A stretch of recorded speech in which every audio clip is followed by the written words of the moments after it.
அனைவருக்கும் வணக்கம். பெரும் எதிர்பார்ப்புகளுக்கு மத்தியில இன்னைக்கு வேளாண் பட்ஜெட் தாக்கல் பண்ணியிருக்காரு வேளாண் துறை அமைச்சர் வினோத் அவர்கள். இன்னைக்கு பார்த்தீங்கன்னா, விவசாயிகளுக்கான மிகப்பெரிய கடன் தள்ளுபடி அப்படின்ற விஷயம்லாம் எதிர்பார்க்கப்படுறது. மிகப்பெரிய அளவுல இன்னைக்கு வேளாண் பட்ஜெட் வாசிக்கும்போது பார்த்தீங்கன்னா, எதிர்ந்த மிகப்பெரிய ஒரு எதிர்ப்பு சில முக்கியமான வாக்குறுதிகளை மட்டும் தலைப்புச் செய்திகளாக உங்கள் முன்னால நான் இப்பொழுது படிக்கிறேன். இன்னைக்கு வேளாண் பட்ஜெட் வாசிக்கும் போது பார்த்தீங்கன்னா, எதிர்ந்த மிகப்பெரிய ஒரு எதிர்ப்பு குரல் இன்னைக்கு திமுகவினர் கருப்பு சட்டை அணிஞ்சு வந்தது. இதெல்லாம் போக இன்னைக்கு ஸ்டாலின் அவர்களே நம்ம நேருக்கு நேராக கேட்க வேண்டிய நிறைய விஷயங்கள் இருக்குது. அதனால் பார்த்தீங்கன்னா, சேனலுக்குள்ளே வந்துருங்க, ஸ்கிப் பண்ணாமல் பாருங்கள், லைக் பண்ணிடுங்க, மறக்காமல் உங்கள் கமெண்ட்டில் சொல்லிடுங்க. இப்போ பார்த்தீங்கன்னா, இன்னைக்கு வேளாண் பட்ஜெட்டில் மிக முக்கியமான விஷயங்கள் மட்டும், ஏன்னா வேளாண் பட்ஜெட் நான் சொன்னேன்னா அது ஆரம்பிக்கும் மண்புழுலேருந்து அது போகும் உரம் வரைக்கும் அது உங்களுக்கு போர் அடிச்சிடும். சில முக்கியமான விஷயங்கள் விவசாயிகளுக்கு தேவையான மின்சாரமாக இருக்கட்டும், மும்முனை மின்சாரத்துலேருந்து ஏகப்பட்ட விஷயங்களை இன்னைக்கு நம்மளுடைய முதல்வர் விஜய் அவர்களுடைய தலைமையிலான அரசு நமக்கு கொடுத்துருக்காங்க.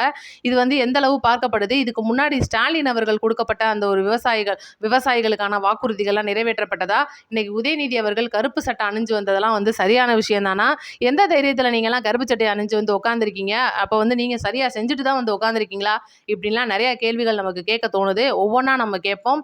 இன்னைக்கு பார்த்தீங்கன்னா, சட்டசபை ஆரம்பிக்கும் போது, வேளாண் பட்ஜெட் ஆரம்பிக்கும் போது பார்த்தீங்கன்னா, அமைச்சர் வினோத் அவர்கள் மிகப்பெரிய விஷயத்தோட ஆரம்பிக்கிறாரு. முதல்வருக்குடைய ஒரு மிகப்பெரிய புகழாரம். இன்னைக்கு புகழாரம் அப்படின்றத பொறுத்த வரைக்கும் சிஎம் இருக்கிறவங்களுக்கு அவங்களுடைய கட்சியினர் மற்றும் அமைச்சர்கள் புகழாரத்தோட தான் இவ்வளோ வருஷமா ஆரம்பிச்சிருக்காங்க, பேசியிருக்காங்க. புகழாரம் மட்டுமே அரை மணி நேரம் ஓடுன கதையெல்லாம் இருக்கு. இன்னைக்கு நம்மளுடைய விஜய் அவர்களை நம்மளுடைய அமைச்சர் அவர்கள் புகழும் போது பார்த்தீங்கன்னா, பணநாயகத்தை எதிர்த்து பாமரன் ஜெயித்த ஜனநாயகன்னு சொல்லிட்டு ஒரு வார்த்தை சொன்ன உடனே திமுக காரங்களுக்கு அப்படியே எரிஞ்சிருச்சு. என்னன்னா, எப்படா நம்மளை பற்றி பேசுகிறாங்களே, ஐயோ நம்மள பணநாயகம்னான்னு சொல்லிட்டு மிகப்பெரிய அளவில் எதிர்ப்பு குரல். உடனே ஜேசிடி பிரபாகர் அவர்கள் உள்ள புகுந்து, இருப்பா நான் பேசிக்கிறேன்னு சொல்லிட்டு அமைச்சர் அவர்கள்ட்ட, தம்பி தயவுசெய்து பட்ஜெட்டை பற்றி மட்டும் வாசிங்க இப்போதைக்கு, அடுத்து நம்ம அப்புறம் பார்த்துக்குறோன்னு சொன்ன உடனே சரின்னு சொல்லிட்டு அமைச்சர் அவர்கள் எந்த ஒரு மறுப்பும் தெரிவிக்காமல் வேளாண் பட்ஜெட்டுக்குள்ளே போகிறாரு. மிகப்பெரிய அளவில் பயங்கரமான பட்ஜெட்டை வாசிச்சுக்கிட்டே இருக்காரு. விவசாயிகளுக்கு தேவையான பட்ஜெட்டு. நான் நேற்று சொன்ன மாதிரி விவசாயிகளுக்கு கடனை தள்ளுபடி பண்ணி விட்ருங்க. எங்களை மாதிரி இருக்கிற மிகப்பெரிய விவசாயிகள்ன்ற போர்வேல இருக்கிற கார்ப்பரேட் விவசாயிகளுக்கு வட்டம் அந்த கடன் தள்ளுபடியே கொடுத்துக்கிட்டு இருக்கிறது, விவசாயிகளை மேலும் சோம்பேறி ஆக்கிக்கிட்டு இருக்கிறது. இந்த தமிழ்நாட்டின் முதுகெலும்பா திகழ்கின்ற அந்த விவசாயிகளுக்கு என்ன மாதிரியான திட்டங்கள்லாம் நீங்கள் கொடுக்குறீங்கன்னு சொல்லிட்டு இன்றைக்கி நம்மளுடைய முதல்வர் அவர்களை கேள்வி கேட்ட இந்த உதயநிதி அவர்கள் இதுக்கு முன்னாடி ஸ்டாலின் அவர்கள் சொன்னதை செஞ்சாரா அப்படின்றது தான் நம்ம கேள்வி. அவருடைய ஆட்சி காலத்தில் கொடுக்கப்பட்டுள்ள 2021 தேர்தல் அறிக்கையின்படி நீட்டை விளக்குவோம்னாங்க. ஜெயலலிதா அம்மாவுடைய மரணத்தை கண்டுபிடிக்கிறதுக்கு தனி குழு வைப்போம்னாங்க. அதிமுக அமைச்சர்கள் பண்ண ஊழலை வெளியில கொண்டு வருவோம்னாங்க. மிகப்பெரிய அளவில் மக்களுக்கு 1000 ரூபாய் கொடுக்கறத 3 வருஷம் கழிச்சு கொடுத்தாங்க. இது எதையுமே கேட்க துப்புள்ளாத இந்த உதயநிதி இன்னைக்கு கருப்பு சட்டையை போட்டு உட்காந்துக்கிட்டு காமெடி பண்ணிட்டு இருக்காருன்னு தான் சொல்லணும். அதாவது சட்டசபை ஆரம்பிக்கும் போதே மிகப்பெரிய அளவில் எல்லா எம்எல்ஏக்களும் கருப்பு சட்டை போட்டுவாங்கன்னு சொன்ன ஒரு விஷயத்துல யாருமே மதிக்கல. ஒரு 5-6 பேர் தான் போட்டு வந்தாங்க. போட்டு வந்தது எதுக்காக அப்படின்னு பார்த்தீங்கன்னா, நம்மளுடைய முதல்வர்களுக்கு எதிர்ப்பு தெரிவிக்கிறாங்களாமா அப்படின்னு தான் நம்ம நினைக்கிற மாதிரி இருக்கு. ஒரு ஆணியை நீங்கள்லாம் பிடுங்க முடியாது. முந்தா நேத்து பார்த்தீங்கன்னா, கன்றாவியான ஒரு வார்த்தையை தமிழ் மக்கள் கேட்க காது கூசுற ஒரு வார்த்தையை சொல்லி ஜெயில் வரைக்கும் போன இந்த உதயநிதி, ஆனால் விவசாயிகள்கிட்ட எந்த மாதிரியான திசை திருப்புறார் அப்படின்னா, நான் விவசாயிகளுக்கு போராடினதுக்காக காவிரி நீர் பிரச்சனையை கேட்கறதுக்காக என்னை தூக்கி உள்ள போட்டாங்க இந்த தாவேக அரசுன்னு சொல்லி மிக கேவலமான ஒரு பொய்யை சொல்லி பொம்பளை விஷயத்தில் உள்ளே போனதை மறைச்ச தன் தாத்தா மாதிரியே இருக்கிற உதயநிதி அவர்கள் இன்னைக்கு சட்டசபையில் பேசுறதுக்கு துப்பே இல்லை அப்படின்றது தான் நம்மளுடைய கேள்வி. இந்த சட்டசபையை பொறுத்த வரைக்கும் செப்டம்பர் 8 வரைக்கும் இந்த பட்ஜெட் கூட்டத்தொடருக்கு மீதான விவாதங்கள் மற்றும் ஒவ்வொரு துறைகளுக்கும் தனிப்பட்ட விவாதங்கள் நிறையவே நடைபெறதுக்காக இருக்கு. அந்த ஒரு ரீதியில் இன்றைக்கி விவசாயிகளுடைய தேவைகள்லாம் பூர்த்தி ஆயிருக்கா அப்படின்னு நம்ம மிகப்பெரிய அளவில் கேட்கணும். இன்றைக்கி ஸ்டாலின் அவர்கள் சொன்ன மாதிரி விவசாயிகளுக்கு நகைக்கடன் தள்ளுபடி, கூட்டுறவு கடன் தள்ளுபடி, விவசாயிகளுக்கான இலவச மின்சாரம், எங்கள் ஊருக்குள்ளேயே கரண்ட் இல்லை, விவசாயிகளுக்கு எப்படி கரண்ட் இருக்கும் அப்படின்னு கேட்குற மாதிரியாக தான் இருந்துச்சு. ஆனால் பாருங்கள், இந்த 5 வருஷத்தில் மிகப்பெரிய கார்ப்பரேட் விவசாயிகளை கைக்குள்ளே போட்ட இந்த திமுக அரசு நம்மளுடைய தமிழக வெற்றி கழக அரசுக்கு மிகப்பெரிய ஒரு எதிர்ப்பாக கிளம்பியிருக்காங்க. இன்றைக்கி உங்கள் எல்லாருக்குமே தெரியும், தமிழக மக்களுக்காக பரந்தூரில் முதல்ல கிளம்பிருங்கன்றது நம்மளுடைய முதலமைச்சர் விஜய் அவர்கள். இந்த திமுக என்ன பண்ணுச்சு, பரந்தூர்ல மிகப்பெரிய கார்ப்பரேட் கம்பெனிகளோட கையை கோர்த்துக்கிட்டு நிலத்தை விற்கிறதுக்கு மத்திய அரசு கிட்ட போய் படுத்து கீழே உருண்டுச்சு.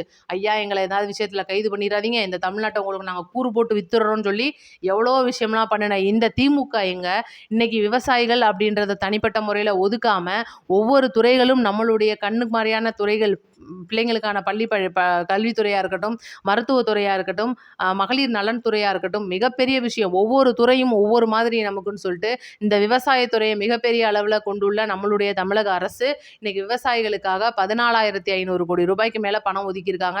எஸ்சி எஸ்டி பிரிவினர் விவசாயிகளுக்காக மிக முக்கிய அளவில் 20% எக்ஸ்ட்ரா மானியம் கொடுக்குறாங்க.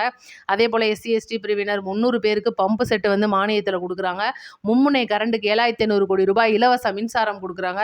இதை விட வேற என்ன வேணும் விவசாயிகளுக்கு? இன்னைக்கு விவசாயிகளுக்கு நேற்று நான் சாயந்தரம் சொன்ன வீடியோ மாதிரி எங்களுக்கு வந்து நீங்கள் கடன் தள்ளுபடி இன்னும் 100% கொடுக்கல, தேர்தல் வாக்குறுதிப்படி நீங்கள் இன்னும் கொடுக்கல, அதனால நாங்கள் திமுகவோட சேர்ந்துக்கிட்டு நாங்கள் வந்து மிகப்பெரிய அளவில் போராட்டம்லாம் பண்ண போகிறோம் அப்படின்னு சொல்லி சும்மா அந்த ஜூ காட்டுற வேலைலாம் வந்து இன்னைக்கு தமிழக அரசுக்கிட்ட பலிக்காது. ஏன்னா இதுக்கு முன்னாடி நம்ம ஸ்டாலின் அரசை கேள்வி கேட்க முடியாது, கேள்வி கேட்டால் தூக்கி உள்ளே போடுவாங்க. இன்னைக்கு அப்படி கிடையாது. இன்னைக்கு ஒவ்வொரு மக்களும் தனிப்பட்ட கருத்துக்களை வந்து சொல்கிறாங்க. அந்த கருத்துக்களை இன்னைக்கு முதல்வர் அவர்கள் காது கொடுத்து கேட்குறாரு. இன்னைக்கு பார்த்தீங்கன்னா 2 நாளாக நீங்கள் எல்லாம் பார்த்துருப்பீங்க, நம்மளுடைய முதல்வர் அவர்கள் மிகப்பெரிய அளவில் ஒரு சில இடங்களில் ஃபோட்டோலாம் பார்க்கும்போது சோகமாகவும் மிகப்பெரிய அளவில் கோபமாகவும் இருந்திருப்பார். சோகத்துக்கு காரணம் என்ன அப்படின்றதையும் நான் சொல்லிடுறேன். இவ்வளோ தூரம் போய் ஜெயில் வரைக்கும் போன அந்த உதயநிதியை உள்ள தூக்கி போட முடியலையே அப்படின்றது சோகம். இவ்வளோ பெரிய கடன் சுமையை வச்சுக்கிட்டு நம்ம தமிழக மக்களுக்கு இந்த அளவுக்கு செய்யணும்னு நம்ம நினைக்கிறோம், அதையும் வந்து இந்த திமுக தடுக்குதே அப்படின்றது கோவம். இதுதான் வந்து 2 காரணங்கள். இன்னைக்கு தலைமை கழகத்திலேருந்து வந்த மிகப்பெரிய செய்தியாக நம்ம பார்க்கும்போது மிகப்பெரிய விஷயங்கள்லாம் வந்து இன்னைக்கு நம்மளுடைய தமிழக அரசுக்கு எதிராக நடந்துகிட்டு இருக்கு. இது எல்லாமே உங்களுக்கே தெரியும். நேற்று கூட பார்த்தீங்கன்னா திமுகவிலேருந்து அறிவாலயத்தில் மிகப்பெரிய அளவு ஒரு கூட்டம்னு சொல்லிட்டு நைட்டு திடீர்னு எல்லாருமே கிளம்பி போவாங்க. என்ன அப்படின்னு பார்க்கும்போது இன்னைக்கு வைகோ அவர்கள் உதயநிதி கைதுக்கு ஒரு வார்த்தை சொல்லியிருப்பாரு. உங்களுக்குலாம் தெரியும். 100% சரியான விஷயம் இன்னைக்கு நம்ம முதல்வர் செஞ்சது. உதயநிதியை தூக்கி உள்ளே போட்டே ஆகணும் அப்படின்னு சொல்லியிருப்பாரு. அந்த ஒரு விஷயம் பார்த்தீங்கன்னா திமுகவுடைய ஸ்டாலின் அவர்களுக்கு மிகப்பெரிய எரிச்சலை கொடுத்துச்சு. என்னடா அது, இவ்வளோ நாள் நம்ம செல்லப்பிராணியாக வளர்த்த கட்சி மாதிரி இருக்கிறவங்களாம் இன்னைக்கு நம்மளை விட்டுட்டு போகிறாங்களே, பாருங்க திருமாவை இன்னும் நம்ம செல்லப்பிராணியாக வச்சுருக்கோம், இன்னும் பாருங்க கம்யூனிஸ்ட் 2ஐயும் நம்ம செல்லப்பிராணியாக வச்சுருக்கோம், இங்கிட்டு தமிழ்முன் அன்சாரியை நம்ம செல்லப்பிராணியாக வச்சுருக்கோம். ஆனால் பாருங்க வைகோ மட்டும் அப்படியே கெத்தா போயிட்டாப்புல, இது சரிப்பட்டு வராதேன்னு சொல்லிட்டு ஏற்கனவே அந்த 2 எம்எல்ஏக்களும் குதிரை பேரத்தில் தான் போயிருக்காங்கன்றது நம்ம சந்தேகம். அப்படி இருக்கும்போது நேற்று அதிகாரப்பூர்வமாக நாங்கள் திமுக எம்எல்ஏக்களாகவே தொடருவோம்னு சொல்லிட்டு மிகப்பெரிய அளவு ஒரு பேட்டி கொடுக்குறாங்க. சரி கழுதை, நீ ஏற்கனவே திமுகன்னு தெரிஞ்சு போச்சே அப்படின்னு சொல்கிற மாதிரி இருந்தாலும் பேட்டி கொடுக்கறதுக்கு என்ன காரணம், திடீர்னு இப்படி என்ன பிரச்சனை அப்படின்னு சொல்லும்போது, இவ்வளோ நாள் வந்து கிட்டத்தட்ட ஒரு 5-6 70 நாளுக்கு மேலே ஆயிடுச்சு. ஆனால் அதுக்கு முன்னால் இவர் வந்து வைகோ மேலே குற்றம் சாட்டி வைகோ அவர்கள் ராஜினாமா பண்ண சொன்னார், எங்களை அமைச்சர் பதவிலாம் வாங்கி தரேன்னு சொன்னார், அதுக்கு காரணம் முதல்வர் விஜய் அவர்கள் தான் சொல்லிட்டு ஏகப்பட்ட கம்பி கட்டுற கதையெல்லாம் சொன்னாங்க. இதை முழுக்க மறுத்த அதுக்கப்புறம் வைகோ அவர்கள், நான் தான் என் எம்எல்ஏக்களை வந்து ராஜினாமா பண்ண சொன்னேன், எனக்கிட்டும் தமிழக வெற்றி கழகத்துக்கும் எந்த சம்மந்தமும் கிடையாது, நாங்கள் போய் ஜாயின் பண்ணியிருக்கிறோம் அவ்வளோதானே தவிர என்னை உதயசூரனில் நிற்க வச்சு வலுக்கட்டாயப்படுத்தியிருக்காங்கன்னு சொல்லி ஏகப்பட்ட விஷயத்தை முன்வைக்கும்போது நேற்று தான் ஒரு வழியாக அந்த நிதி பிரச்சனைலாம் ஓடி அடைஞ்சிருக்கு போல். அதனால தான் நேற்று நான் திமுகவில் இணைஞ்சிருக்கேன்னு சொல்லி 2 எம்எல்ஏக்களும் சொல்லியிருக்காங்க. இதுதான் முக்கியமான விஷயம். அடுத்து பார்த்தீங்கன்னா செந்தில் பாலாஜி அவர்களுக்கு இப்போ கையெழுத்து எல்லாருமே கேட்குற மாதிரி செந்தில் பாலாஜி வழக்கு என்னதான் ஆச்சு அப்படின்னு சொல்லி கேட்குறீங்க. இந்த குதிரை பேர வழக்கில் கையெழுத்து போடுறதுக்கான மிகப்பெரிய ஒரு விலக்கு கிடைச்சிருக்கு செந்தில் பாலாஜிக்கு. எதுக்காக இந்த விலக்கு அப்படின்றதையும் நான் சொல்லிடுறேன். செப்டம்பர் 8ஆம் தேதி வரைக்கும் பட்ஜெட் கூட்டத்தொடர் தொடரும்னு சொல்லிட்டு நம்மளுடைய சபாநாயகர் அவர்கள் அறிவிச்சிருக்காரு. பட்ஜெட் மீதான விவாதங்கள் ஏகப்பட்ட விஷயங்கள் சட்டசபையில் போய்கிட்டு இருக்கும்போது இந்த ஒரு கையெழுத்து விஷயம் அப்படின்றது செந்தில் பாலாஜி அவர்களுடைய வேலையை பாதிக்கும் அப்படின்றது வழக்கறிஞர்களுடைய ஒரு வாதமாக இருந்திருக்கு. அதனால தான் வந்து இவருக்கு வந்து விலக்கு வாங்கி கொடுத்துருக்குறாங்க. இப்போ அவருக்கு எந்தவித ஒரு நிர்பந்தமும் கிடையாது. லுக் அவுட் நோட்டீஸும் தள்ளுபடி ஆயிடுச்சு. எல்லாமே நீ அவர் வெளிநாட்டுக்கு பறக்கலாம், ஹாஸ்பிட்டலில் போய் படுக்கலாம், உருளலாம், திரியலாம்ன்ற மாதிரி ஏகப்பட்ட விஷயங்களுக்கு வந்து இன்னைக்கு அவருக்கு வந்து விலக்கு கொடுத்துருக்காங்க. அதை விட ரொம்ப முக்கியமாக குதிரை பேர வழக்கை இனிமேல் விசாரணைக்கு தடை போட்டிருக்குது நம்மளுடைய உயர்நீதிமன்றம். இதுக்கும் மேல்முறையீடு பண்ணுறதா நம்மளுடைய தமிழக அரசு இருக்காங்க. ரைட்டா?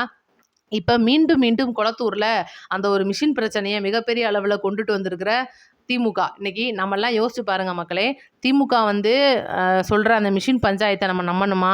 தேர்தல் ஆணையம் சொல்கிற அந்த மிஷின் பஞ்சாயத்தை நம்ம நம்பணுமா? தேர்தல் ஆணையம் சொல்கிறது எந்த மிஷின்லையும் எந்த பஞ்சாயத்தும் இல்லை அப்படின்றது. திமுக சொல்கிறது இல்லை, இந்த 2 மிஷினில் கோளாறு இருக்குது, அதனால தான் எங்களுடைய ஓட்டுகள் பூரா விஎஸ் பாபுக்கு போயிருக்குன்னு சொல்லி ஒரு மனுஷனை ஒரு தடவை தான் சம்பவம் செய்ய வைக்கலாம். ஆனால் பாருங்கள், விஎஸ் பாபுவை நெதம் ஸ்டாலினுக்கு சம்பவமாக செய்ய வச்சு பாவம் அவர் மனவிரக்தியில் ஆகி போயிட்டாப்புல. அந்த மாதிரியான ஒரு விஷயம்லாம் குளத்தூரில் நடந்திருக்கு.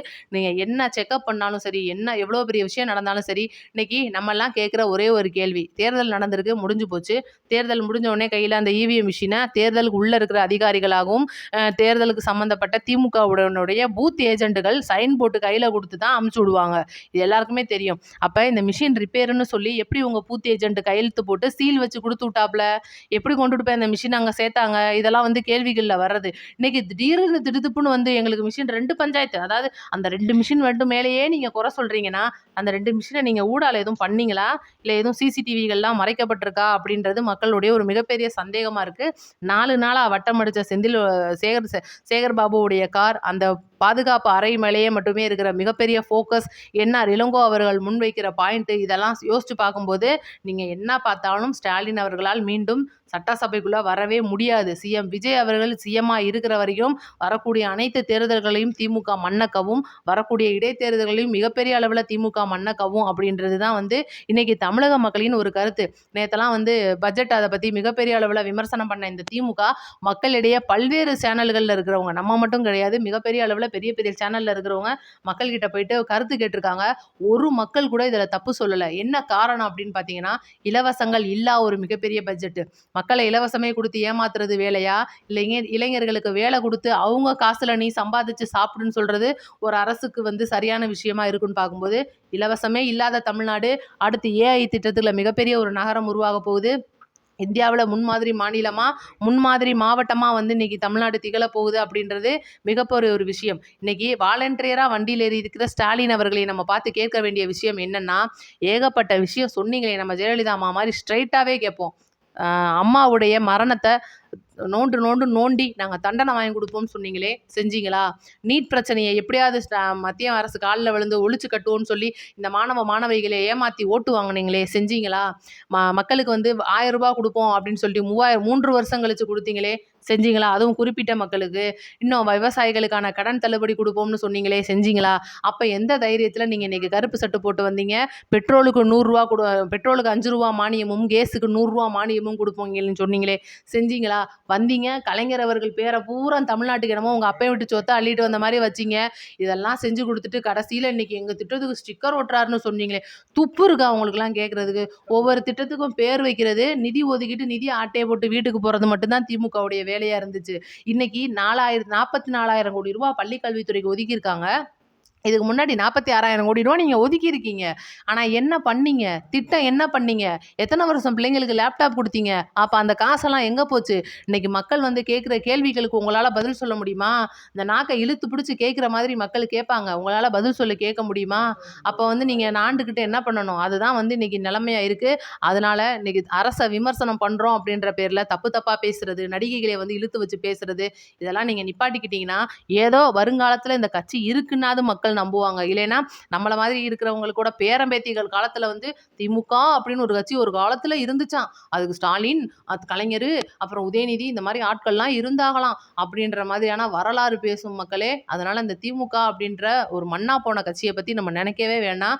ஆபாசம் நிறைந்த கட்சியா இன்னைக்கு திமுக மாறிக்கிட்டு இருக்கு. பெண்களுக்கு எதிரான கட்சியா இன்னைக்கு திமுக மாறிக்கிட்டு இருக்கு. விவசாயிகள் மற்றும் இந்த தொழிலாளர் நலத்துறைன்னு சொல்லிட்டு சில அமைப்புகள்லாம் வச்சிருக்காங்க பாத்தீங்களா, அதுல இருக்கிற சில கைகுலைகளை கையில போட்டுக்கிட்டு தொழிலாளர்கள் விஷயம், விவசாயிகளுக்கான தேவையான விஷயம்ன்றதை கேட்குற மாதிரி கேட்டு கார்ப்பரேட்டுக்குள்ள அவங்கள கொண்டுட்டு போய் இணைக்கிறதுல இந்த திமுக மிக ஒரு வல்லுநர்களாக செயல்பட்டுக்கிட்டு இருக்காங்க. அதனால எப்போவுமே ஒருத்தர் மேலே தப்பு சொல்லும்போது லைட்டாக நம்ம முதுகு பக்கம் திரும்பி எவ்வளோ அழுக்கு இருக்குன்னு பார்க்கணும்.